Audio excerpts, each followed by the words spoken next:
सोमवार के दिन तू मेरे मंदिर के दरवाजे पर चौखट पर बैठ जाना, और दूसरा प्रतिदिन शाम के समय पर तू बेलपत्री के पेड़ के नीचे बैठ जाना। जो तेरी बेल वृक्ष के नीचे सेवा करने आए, जो शंकर जी के मंदिर में सोमवार को जल चढ़ाने आए, उसका जो पात्र जल चढ़ाकर जब वो घर लेकर जाए, उसके पीछे पीछे पात्र के पीछे पीछे तू जाना, और उसके घर में लक्ष्मी का भंडार भरकर आए। लक्ष्मी बेलपत्र के वृक्ष के नीचे तू विराजमान हो जा। उस बेलपत्र के वृक्ष के नीचे जो बुआरी लगाए, सेवा करे, चाकरी करे, एक बेटी को जैसे बड़ा करते हैं वैसे बेलपत्री के वृक्ष को जो बड़ा करे, बेलपत्री के वृक्ष का जो पालन करे, पोषण करे, उसकी संभाल करे, उस बेलपत्री के वृक्ष को जैसे जैसे वो उन्नति करे, वैसे वैसे उसके घर में समृद्धि बढ़ते जाए। उस जिसका खुद का मकान नहीं हो, खुद का मकान नहीं हो, किराए के मकान में रहते रहते जिंदगी बीत रही हो, खुद का नहीं, और बहुत दुख का जीवन चल रहा हो, बहुत कष्ट का जीवन, बहुत अपना खुद का कोई मकान नहीं, मान लो प्लाट है पर मकान बन नहीं रहा, या कोई प्रॉपर्टी अपनी नहीं बन रही, तो हम इस व्यासपीठ से कहना चाहेंगे कि एक प्रयोग अवश्य करिएगा, एक प्रयोग अवश्य।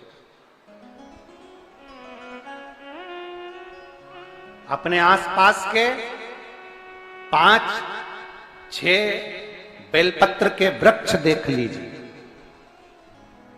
अपने आसपास के नजदीक के 5-6 बेलपत्र के बड़े बड़े वृक्ष देख लो, या छोटे वृक्ष देख लो।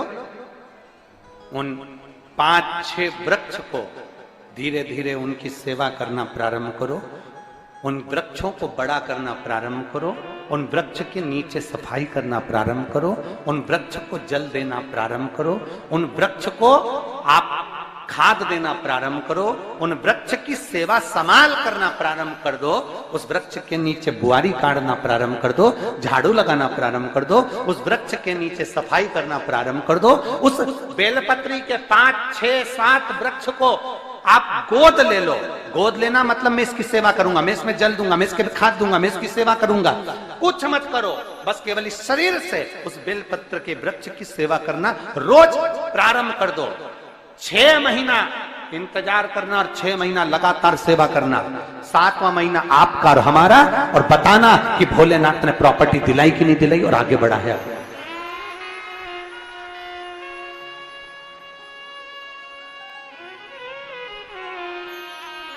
एक बेलपत्र का वृक्ष जिसके नीचे माता लक्ष्मी विराजमान होती है, एक बेलपत्र के वृक्ष के नीचे लक्ष्मी रहती है। दुनिया के लोग कहते हैं लक्ष्मी जी का दिन कौन सा है, बोलो जम के जल्दी से। शुक्रवार। दुनिया के लोग कहते हैं लक्ष्मी जी का दिन शुक्रवार है, पर माता लक्ष्मी से पूछा जाए कि तुम्हारी माता ख्याति देवी नारायण भगवान के साथ तुम्हारी शादी नहीं कर रही थी, शंकर को लक्ष्मी दे रही थी, तब तुमने भगवान शंकर से विनती करी, भोले बाबा मैं नारायण से प्रेम करती हूँ, भगवान नारायण से मेरा विवाह हो। तो माता ख्याति देवी से शंकर भगवान ने विनय कर कर कहा कि लक्ष्मी जी का विवाह नारायण के साथ कर दिया जाए। भगवान नारायण के साथ जब लक्ष्मी जी का विवाह हो गया, तब लक्ष्मी जी हाथ जोड़कर बोलती हैं, बाबा मेरा विवाह नारायण के साथ हो गया, पर मैं आपके चरणों की सेवा करना चाहती हूँ, बाबा आप कृपा करिए कि मैं क्या करूं आपके लिए। शंकर भगवान कहते हैं, लक्ष्मी बस 2 चीजें कर दे, एक सोमवार के दिन तू मेरे मंदिर के दरवाजे पर चौखट पर बैठ जाना, और दूसरा प्रतिदिन शाम के समय पर तू बेलपत्री के पेड़ के नीचे बैठ जाना।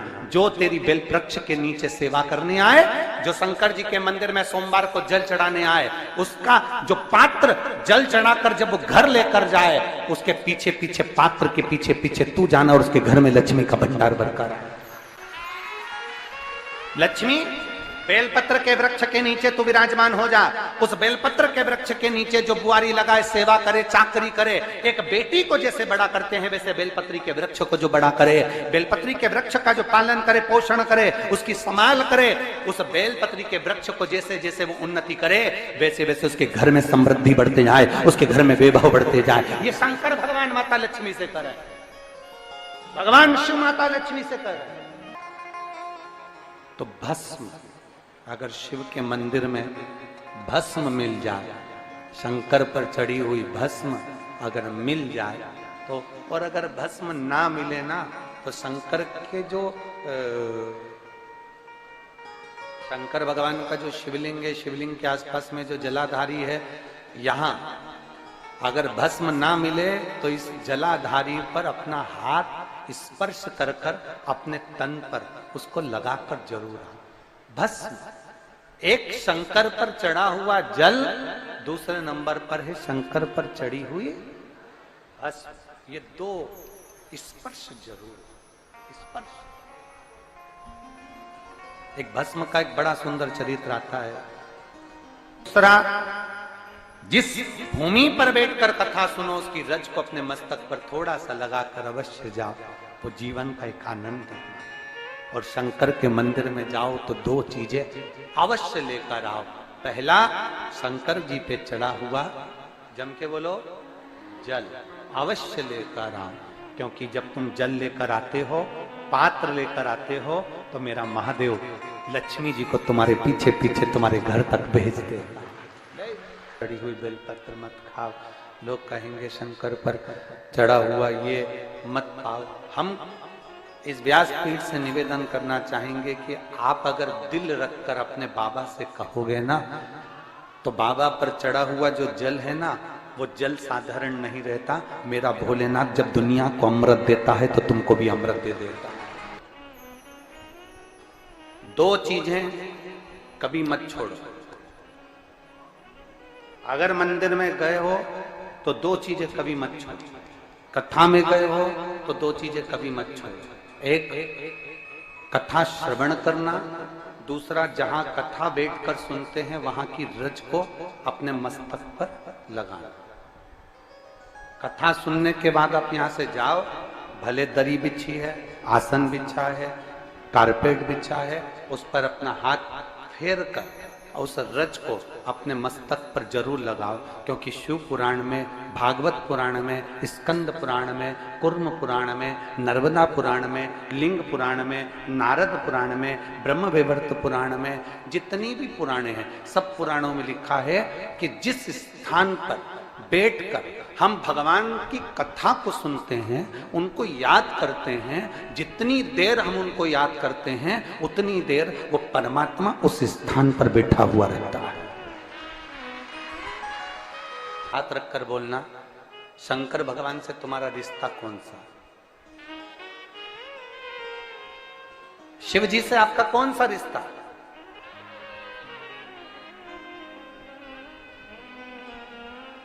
शंकर भगवान को आप क्या मानते हो?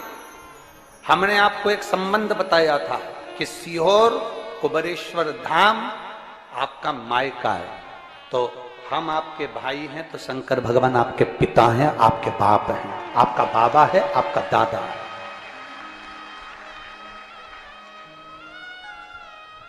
अब आपसे हम प्रश्न करें, उत्तर मेरी कुरुत की बहनें भी देंगी और मेरे जीजा उन भी देंगे और मेरी बेटियां और मेरे बेटे देंगे। आपसे प्रश्न करें, अगर बेटी को दुख होगा तो क्या वो अपने बाप से नहीं कहेगी? बोलो तो जम के। बेटी को तकलीफ है वो अपने बाप से ना कहेगी। बेटे को तकलीफ है तो वो अपने पिता से, अपनी मां से नहीं कहेगा, मम्मी मुझे ये तकलीफ है, पापा मुझे ये दुख है, मां मुझे ये तकलीफ है, पिताजी मुझे ये कष्ट है। क्या वो अपने माँ बाप से नहीं कहेंगे? क्या वो अपने माँ बाप से विनय नहीं करेंगे? और माँ, पिता, फिर उसके करीब में, उसके नजदीक में जो भी होता है वो माँ बाप निकाल कर उसको दे देते हैं, माता पिता उसको दे देते हैं। माता लोग कहते हैं कि शंकर जी पे चढ़ा हुआ जल मत पियो, लोग कह देते हैं शंकर जी पे चढ़ी हुई बेलपत्र मत खाओ। कोई इस बहन से पूछे, सुनीता सोनी से, कि शंकर पर चढ़े हुए जल से उसकी गांठ जो डबल से उसके शरीर में आ गई थी वो समाप्त हो गई, तो जरा विश्वास करिएगा कि एक बेटी अपने माँ बाप से ही तो कहेगी, और बाप के पास में जो होगा वही तो अपनी बेटी को देगा दुख को मिटाने के लिए। तो मेरे शंकर भगवान के पास तो उसका चढ़ा हुआ जल है। दूसरा, जिस भूमि पर बैठकर कथा सुनो उसकी रज को अपने मस्तक पर थोड़ा सा लगाकर अवश्य जाओ, वो जीवन का एक आनंद है। और शंकर के मंदिर में जाओ तो दो चीजें अवश्य लेकर आओ। पहला, शंकर जी पे चढ़ा हुआ जम के बोलो, जल अवश्य लेकर आओ, क्योंकि जब तुम जल लेकर आते हो, पात्र लेकर आते हो, तो मेरा महादेव लक्ष्मी जी को तुम्हारे पीछे पीछे तुम्हारे घर तक भेज देगा। दो चीजें लेकर अवश्य आओ, और शिव पुराण में जाओ तो दो चीजें लेकर अवश्य जाओ। पहले नंबर पर शंकर की कथा और अपने अंदर विश्वास कि मेरे महादेव की मैंने कथा सुनी है, अब मैं भटकूंगी नहीं। सारी दुनिया में मैंने ठोकर खा ली, अब कहीं ठोकर नहीं खाऊंगी, अब तो दरवाजे पर महादेव के जाऊंगी, बाकी की कह। दूसरा, कथा में बैठी हूं बाबा के इस रज को, ये रज नहीं है, ये धूल नहीं है, ये मेरे बाबा के कैलाश 12 ज्योतिर्लिंग का चंदन है, इसको मस्तक चढ़ाऊंगी अपने हृदय से। लाते हो आप लोग? हाथ उठाओ जरा, रख लो, बहुत बढ़िया, प्रणाम आपको सभी को, नमन। 2 बूंद जल लेकर आओ, परला। नहीं पियो तो उस जल को अपने घर में छींट दो।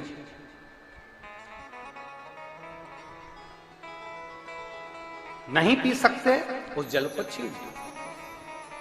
सारे घर के लोग नहीं पी रहे, उस जल को मटके में डाल दो, हंडे में डाल दो। 2 बूंद जल हंडे में डाला, सब पी गई। आपको अलग अलग किसी को देने की जरूरत नहीं पड़ी, किसी को नहीं।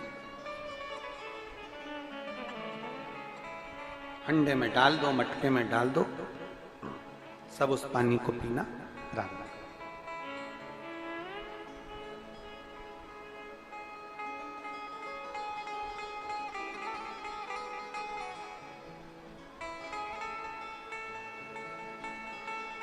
उस जल के महत्व को जो बच्चों का दर्द नहीं देख सकते, जब माता पिता अपने बच्चों का दर्द नहीं देख सकते, तो देव अधिदेव महादेव तुम्हारा दर्द कैसे देखेंगे? वो भी तो काटेंगे तुमको, वो भी तो कष्ट मिटाएंगे। 2 चीजें कथा में जाकर ले। एक, जहां जगह मिल जाए वहां बैठकर कथा सुनो। धूप लगे, पंडालों की इतनी व्यवस्था नहीं हो पाती है, पंडाल लगाने वाले, टेंट लगाने वाले टेंट लगा लगा के थक जाते हैं, तो अपने साथ एक छाता लेकर चलो। 2 पानी की जम के बोलो जरा, बोतल, बिछाने की दरी अपने साथ लेकर चलो। लोगों ने उमा महेश की कथा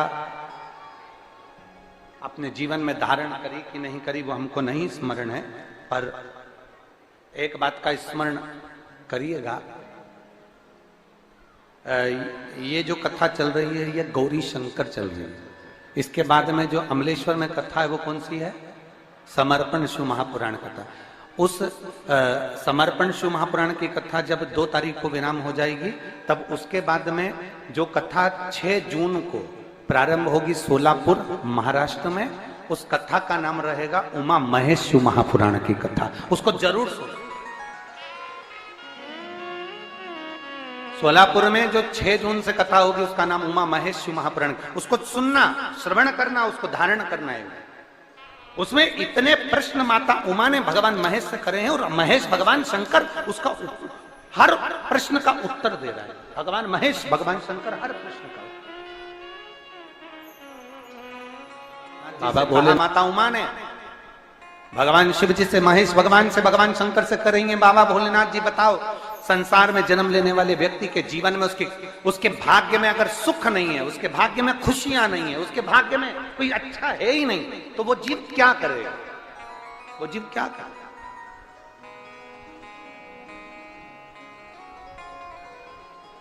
भगवान शंकर कह रहे हैं, पार्वती,